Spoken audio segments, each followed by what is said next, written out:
Now, the meeting scheduled by National Security Advisor Babagana Mongono with the service chiefs and governors in northwest Nigeria must not be a tea party. And that's a charge by residents of Kaduna State, where the meeting will be holding today.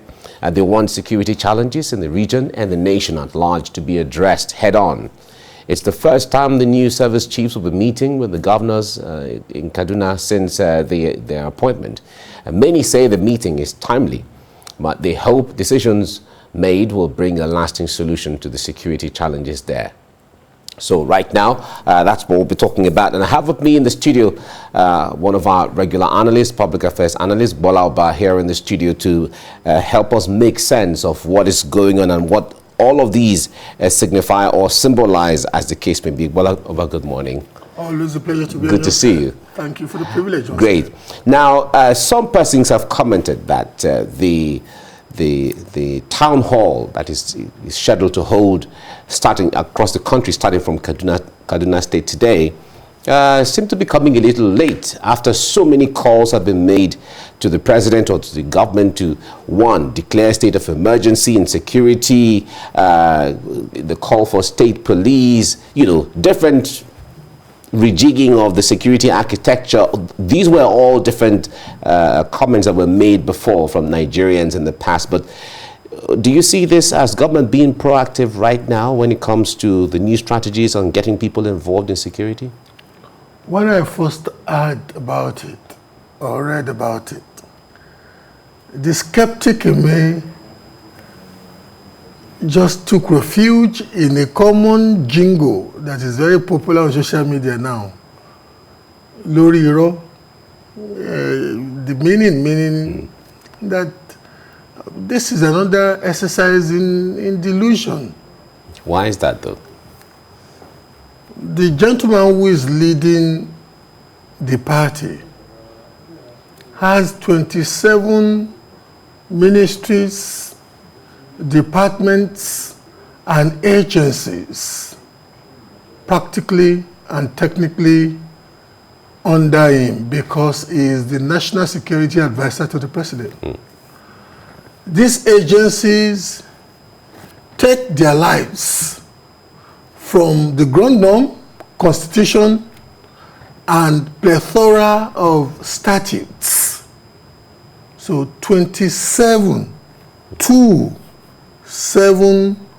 ministries, departments, and agencies, including constitutionally recognized entities like the armed services, the Nigerian Army, the Nigerian Air Force, the Nigerian Navy. Now, if you have all those entities practically and operationally answerable to you, and you have all those entities, including the plethora of agencies in the intelligence community. Many don't know that Nigeria has about 6 intelligence agencies, from the most visible amongst them, the DSS, to the armed services having their own intelligence units. This gentleman is in charge of all of this, including the civil. And I wonder what information a governor who is not a security operative or the victims of insecurity who are largely at the receiving end and don't have the panoramic picture that a policing authority has in that locality. Because when a crime happens, you must remember that there is a peculiar criminological portraiture that a crime leaves behind. The victims are the victims. The worst hit part of the victims are the dead ones. Then you have those who are damaged either physically or damaged materially. Or left with a scar. And left with a scar. Now, you, however, have agencies of state with professionals in their ranks who will do a criminological mapping of what has happened, submit for operational analysis, and also submit for joint analysis with other agencies. These agencies and all the professionals in the ranks of these agencies are unstable to demand. And now they are going and visiting. I say, Loriro. All right. The Loriro, okay, fine. Let us assume that we understand what Loriro means. But here we are. We're here already. And the meeting will be holding. Whether we believe in what the outcome will be or we are skeptical about it, but we still need to analyze it one way or the other, because whatever outcome could have impact on the larger Nigeria, as the case may be. But what kind of conversation do you think will go on there when, at the time, because I was asking one of my guests earlier on, some traditional rulers at the time have been indicted, even by security agencies, or at least alleged that they were involved one way or the other in supporting banditry. A local government chairman and some government officials at one time or the other were alleged to, one way or the other be in support of these. And these are the people who will still make up the meeting that we are talking about in the Northwest and even across the country. What concerns do you have? However, the Department of State operationally has operatives in every of the 774 local government areas of this country. Operatives. That's huge. Trained, unlike Bola Aba, who chases his entrepreneurial schematics on a daily basis. These people are trained to smell problem. Indeed, they are trained to be proactive in designing the mechanics of society that could culminate in problem. They are unstable to the architecture of security that relates to him with a view for him to give the president a clearer picture of the criminological portraiture of the society. And I'm sitting there and I'm thinking, we have turned government or governance, into a comedic show in Nigeria. It's unfortunate. And the irony, the tragedy of this is that on a daily basis, we are hemorrhaging human lives as though human beings' lives are worthless than chickens in this country. If he has to do it, he should do it. But you know what? At the end of the day, just as it was embedded in your question, at the end of the day, what will matter the most to Nigerians at this juncture is not the exhibitionistic part of the town hall. It's not the patronizing part of it, the exhibitionistic part of it. What will matter the most now to an average Nigerian is that, you know what, my brother, I am left in a situation now. It used to be some 4 or 5 years ago. On a Thursday, I'll be telling myself, Bola, just drive to Ado-Ekiti, just drive to Akure, I just book a hotel, chill off. Taking the scenery, is even more therapeutic to see the greenery of life, the scenery of the rustic rural setting. Away from the hustle and bustle. Away from the hustle and bustle. I can no longer drive past Ibadan, and I can no longer drive past Ijebu-Ode on the direction of eastern Nigeria at this juncture. That is how paranoid many of us are now. And I hear a man, look, it was even more disturbing when the most reported criminological phenomenon in Nigeria now is the clash between herders and farmers. And the allegations, plethora of allegations made by farmers across the country, even in the northeast and in the northwest, plethora allegations made by farmers that they are being invaded by herdsmen from outside Nigeria carrying automatic weapons. You know what? Somebody had the temerity.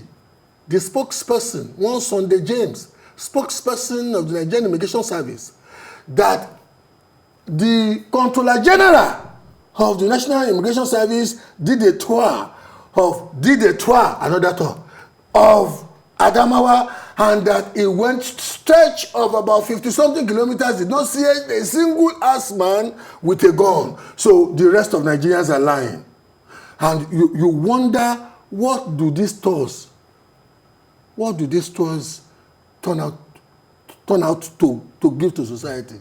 In the case of this one that I've just alluded to, they further exacerbated, irritated, indeed, made people to be very angry. All right. Now, I wonder what kind of... remember in the early days of Boko Haram, or even in around 2015, in 2015, when President Buhari became president for the first time after in this dispensation, one of his first trips was to go to neighboring countries and hold a discussion with them as to how to strengthen the security architecture and then see how there can be collaboration. And there was the multinational joint task force who has been there ensuring that there is this collaboration between countries as a way of preventing this cross-border herders and criminals going here and there. We don't seem to have that kind of constant issues on the front burner, talking about how Nigeria is collaborating with Chad and Cameroon and Niger and Benin Republic and all of that. Do you think that should be strengthened, or that's the way to go right now? Because some very few information we have in the public space regarding such an imperative and such a necessary operational collaboration is that many of our neighbors are frustrated with the lackadaisical attitude of the Nigerian political leadership to such entities, collaborating entities. And that is why, let me give you a typical example of what is happening in the Southwest now. You have the part of Ogun State bordering Benin Republic. You have the part of Oyo State bordering Benin Republic. Okay, Ogun. You have that stretch. In the last couple of days, we've been having incessant killings of human beings, massive damage of property, especially agricultural assets, allegedly by some killer herdsmen or herdsmen who are resisting being evicted. And let's be very honest, some of Yoruba Bales too, and some of Yoruba Obas have sold the land historically to some of these people. You cannot suddenly say, because of the change in mood now, you want to chase them out. I try to be very balanced in whatever I do. If I were to swap places with them too, I will defend what I believe to be mine, especially what I paid for. But you know what? As much as those saddening situations are happening on the border of Nigeria, just proximate to the border of Nigeria and Benin Republic. Benin Republic, that the total GDP of Benin Republic is not up to the total GDP of mainland Lagos. Not up to the total GDP of mainland Lagos. Now, as much as that madness is happening in those places, they dare not spread to Benin Republic. You know why?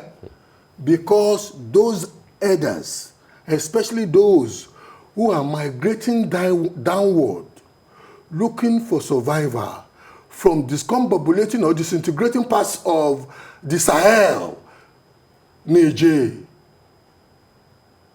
Senegal, Mali, Niger, Senegal, Mali, Guinea, up onto Guinea.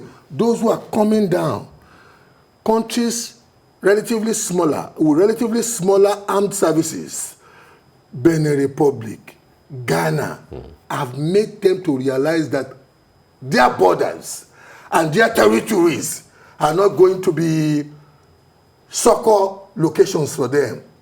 But you see, the Nigerian Immigration Service just told us that they did not see any one of those ones. And they say since they've installed one so-called Midas, that they now have a perfect border, that nobody strays into our border again. You see, I said we have turned governance into comedy in Nigeria.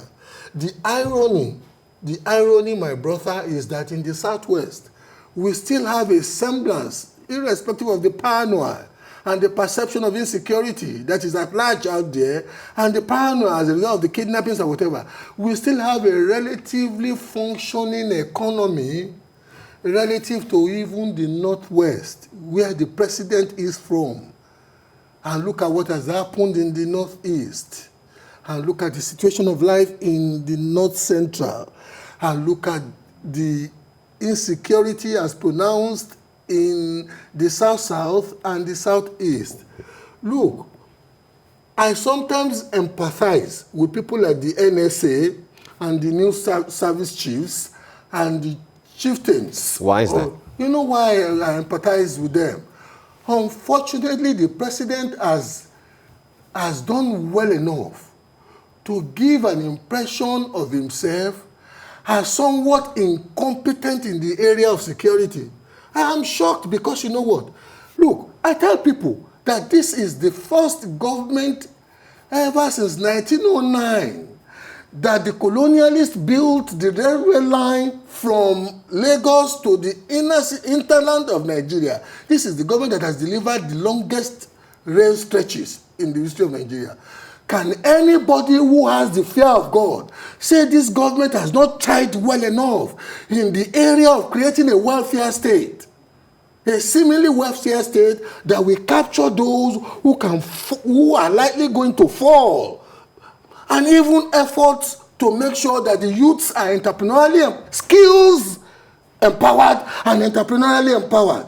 But when it comes to security, unfortunately, Baba has allowed all these pluses to be rubbished, because what is life worth when you even think you have opportunities to better your life, but you are so paranoid that your life is so cheap now relative to chickens. All right. In the analogy of all of the economic, socio-economic and other developmental efforts, certainly the government is doing so much, but the irony of it is that poverty rate is still increasing at this time. So I wonder how we juxtapose that effort against, unemployment and poverty increasing at the same time. Fantastic question.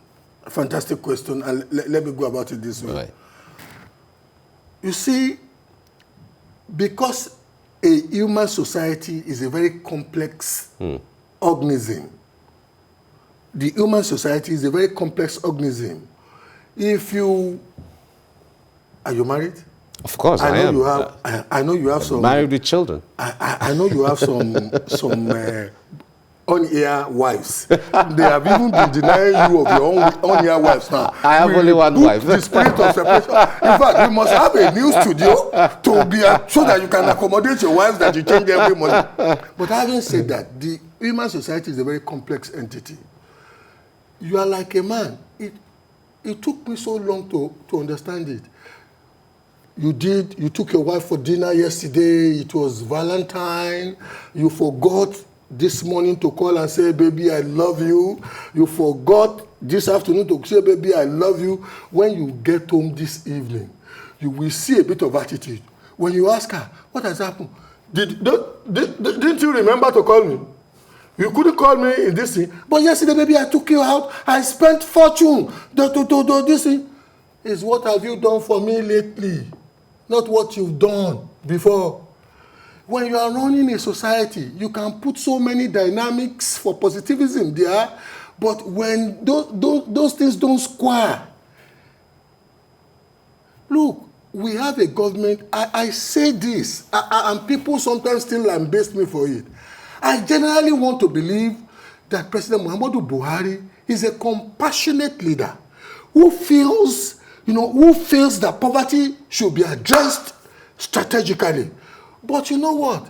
as good as policies like the Empower do to skill empower and enterprise empower the youths, as good as those infrastructure, this thing, rail, roads are within the context of the limited resources, as good as they are, we say, look, you know how many business opportunities I used to, when I used to go take those holidays in the scenic rural settings of Nigeria. There's a place when I'm getting into Ado, I will buy haunted games. There's a place I will buy this. I no longer go. Those monies don't reach those people anymore. Why won't they now feel a pronounced degree of poverty? Because it's not only Balaba who is no longer going. And you want me to shock you? In the backdrop of COVID, look, there is a systemic dysfunctionalism that COVID itself brought.